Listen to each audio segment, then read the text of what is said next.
Have you ever wondered why the tiny, crowded strip of land called Gaza is at the heart of one of the world's most bitter conflicts? On the surface, it's about security and politics. But dig deeper, and you'll find layers of geopolitics, regional rivalries, and even a secret canal project that could change global trade forever. Let's break it down. First, Gaza is not about land or resources, it's about geopolitics. Security buffer Gaza borders southern Israel, close to major cities. If hostile groups control it, rockets can hit Tel Aviv in minutes. For Israel, keeping Gaza contained is a matter of survival, preventing an enemy state. A fully independent Gaza under Hamas could turn into an Iranian proxy on the Mediterranean. Israel will do anything to stop that. Controlling access Gaza sits on the Mediterranean coast. If it had its own port, foreign weapons could pour in. Israel wants to control what goes in and out. Demographic concerns. Annexing Gaza would mean absorbing over 2 million Palestinians. That would endanger Israel's demographic majority. Instead, Israel prefers indirect control, dominance without full annexation. So Gaza is less about ownership and more about containment and control. But Israel isn't alone in this. Gaza is also shaped by the interests of regional powers.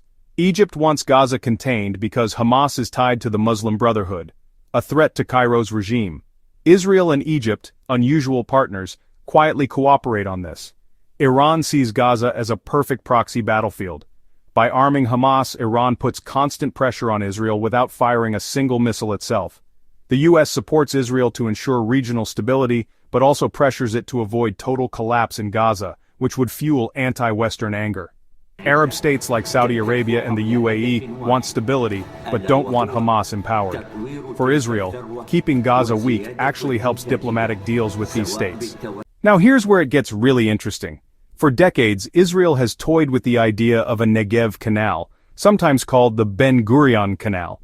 Imagine a waterway cutting through the desert, linking the Mediterranean Sea to the Red Sea, just like the Suez Canal in Egypt. If built, it would change everything. Egypt loses monopoly. Right now, Egypt controls the Suez Canal, one of the world's most important trade routes. A Negev canal would end that monopoly. Israel becomes a global hub. Ports in Ashkelon and Eilat would turn Israel into a trade superpower, like Singapore or Panama.